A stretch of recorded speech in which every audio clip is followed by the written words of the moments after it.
A few of you have asked for a simple tutorial on how to make a loaf of sourdough bread.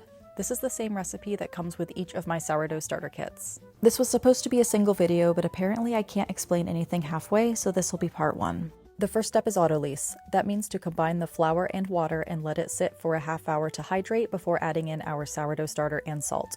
This step is optional. You can certainly just mix all your ingredients together and go straight into the bulk ferment if you choose. My recipe calls for 500 grams of flour. Here I'm using a combination of whole wheat and bread flour and doing a double batch. You can feel free to experiment with using different flours, just stay away from anything bleached. Next comes the water. We're going to add 340 grams and reserve the remaining 10 grams to help us mix the salt in later.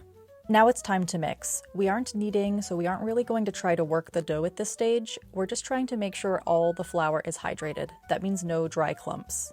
When you're satisfied with the dough, cover it and let it rest for about a half hour.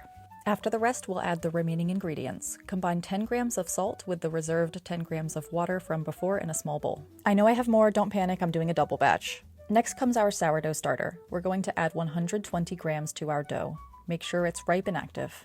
The final ingredient is the salt water slurry. Pour it over the top, and now it's time to work. The easiest way to incorporate all these ingredients is to just get your hands in there. And at first it's going to feel weird, really weird. I've found a combination of dimpling and squeezing to be highly effective in these early stages. As you work, you'll notice the texture is going to transition from feeling kind of slimy, like sticking your hand straight into sourdough starter, to feeling more like an actual dough. At this point, I'm going to transition to kneading my dough directly on the countertop. This technique is called a slap and fold, and it's actually a lot of fun to do. Building the gluten structure up front is very important to basically the structure of your bread. A lot of beginners are concerned about overworking, and that's simply not a concern if you're kneading by hand.